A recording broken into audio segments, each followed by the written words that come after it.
Dr. Ogata, welcome to Yerevan and thank you for joining us today. Thank you so much. So let's start our interview. You were the director of the Genocide Prevention Program at the School for Conflict Analysis and Resolution at George Mason University, yes? In one of the publications, you have been described as an inspirational academic and teacher on the topic of genocide studies. What do you think are the most important tools needed for effective prevention of genocides? I think to answer that question briefly, I'll talk about what the Genocide Prevention Program we were doing at the School for Conflict Analysis and Resolution around 2012. That time we were trying to assist states that are willing and able to support genocide prevention policies and practices to be implemented at the national level. Most importantly, we were supporting the initiatives of the Great Lakes region of Africa. And then those times in 2012-13, that was also when the international community was trying to advance the norms of genocide prevention and the responsibility to protect. Because states were also interested in how to not only enshrine the principles of prevention, but also practice in the concrete terms. So I think not just our genocide prevention program at our George Mason University, but also the organization states that were involved in the genocide prevention community at the time. I think our collective conclusion was to really create a platform where states, civil society organizations, individual scholars, experts, and academia who are all interested in preventing genocide could come together. So the end result was to launch the Global Action Against Mass Atrocity Crimes. The acronym is GAAMAC, G-A-A-M-A-C. So what is important for prevention? It is, as the example of GAAMAC shows, it is a synergy of all the different actors. Because no single state can prevent genocide alone. No single organization can prevent genocide by itself. No individual can do that alone. It is a collective efforts that need to come together. Yes. Dr. Ogata, you always paid special attention to the role of states in genocide prevention. Against the backdrop of migration crisis and other serious challenges that the global community is facing today, how high on the priority list of states is the global prevention agenda? My sense is that there are two answers.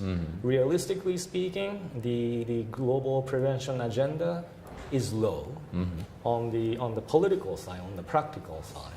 But another way is that on the moral side, on our commitment side, the global prevention agenda, the priority, the significance is increasing.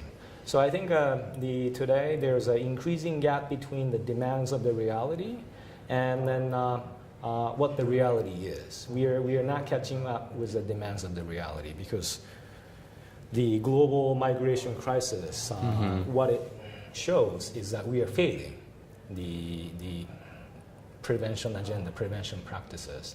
And then we are seeing the catastrophic consequence of our failure.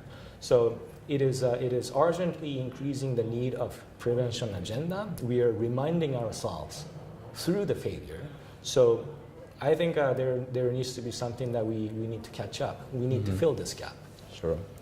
In the article Preventing Genocide Towards Systematic Engagement by State in the book Civilians and Ideology of War, published in 2012, you described the reactions of state parties to the Convention on Prevention and Punishment of the Crime of Genocide as willful neglect. Questioning the commitment of the states. At the same time, you acknowledge the need to re-engage the states. But what to do when the states are either perpetrators of genocide or atrocities are committed with their tacit approval? Yeah. First of all, I really appreciate that you studied the article and then came to this great question. I think the article was really, trying to put forth the importance of and the challenge of willful neglect. And then the willful neglect goes two ways. Willfully neglecting the responsibility that states need to act, And then another way is willfully neglecting that states are committing atrocities, states are committing genocide. So neglect can go two different ways.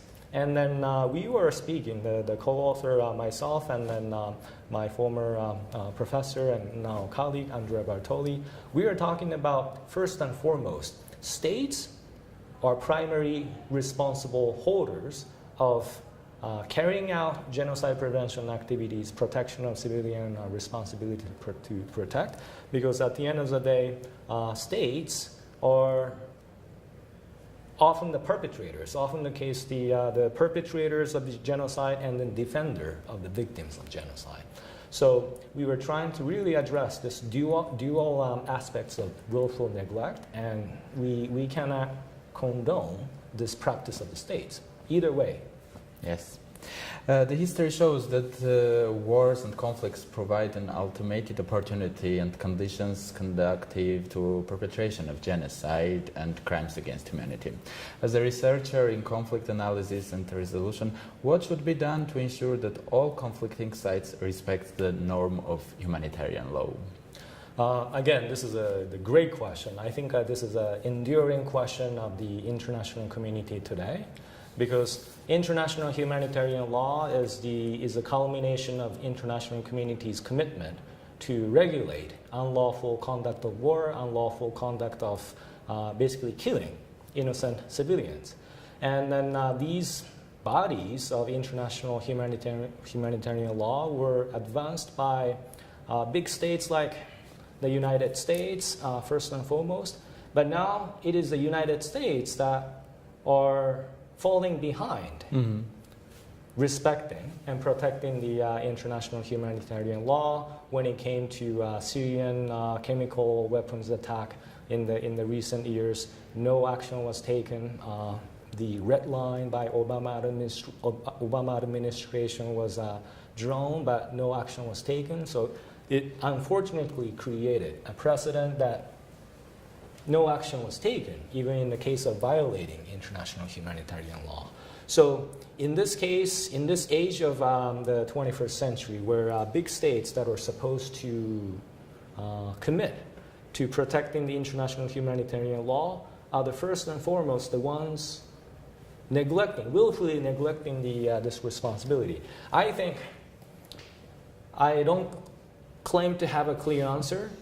It needs to be a comprehensive approach. We need to find a way to engage big powers that protect the international humanitarian law.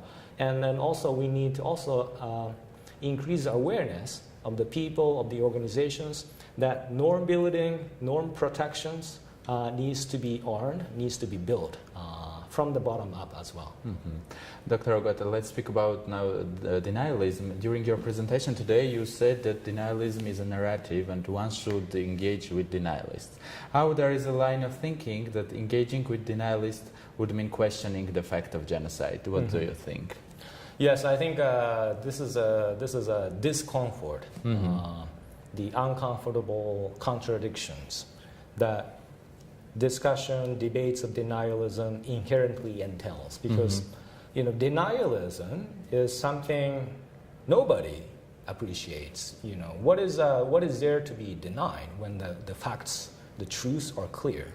But the fact of the matter is that there is denialism. There are people who deny the version of the truths as it happened.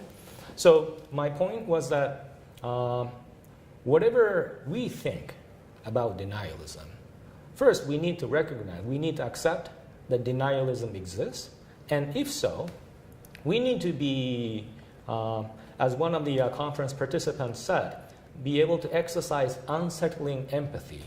We need to be willing and able to embrace this uncomfortable contradictions, to be able to embrace this uncertainty. And then unless we are able to confront this ambivalent space of how to confront the past truth and then how to confront this question of denying the facts, we need to be able to look at them side by side. If we don't engage, we simply let them be who they are. That might actually end up reinforcing denialism. The danger of our combating denialism is to deny denialism. And in effect, relegating all the space that they can exercise their own denialist discourse. And then I think that is more disservice to the discourse of reckoning the past, dealing with the past. So that's why I was suggesting combating denialism is not just about negating it, denying it. There can be additional approach, which is to confront, engaging with it. And then one point that needs to be made clear is that engaging with denialism should not be equated with admitting or accepting it. Engagement and admission should be separated. If we can do that, I think then we can come closer to denialist discourse and then still keep distance in your mind, in your heart. And some scholars consider that the denialism is a part of genocide action. Yes. Do you agree with them? Yes, I see that genocide denial is part of the process, part of the social phenomena. The famous scholar Greg Stanton talks about genocide as a final stage of the genocidal process.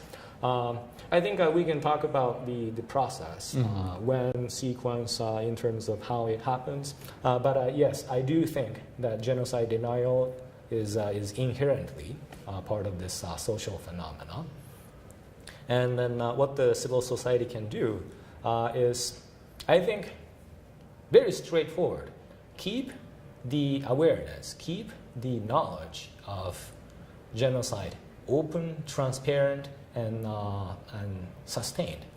Because denialism is if it's a mutable narrative, it can happen all the time. Even if we don't have denialism today, it doesn't guarantee any assurance that there's never denialism in the future.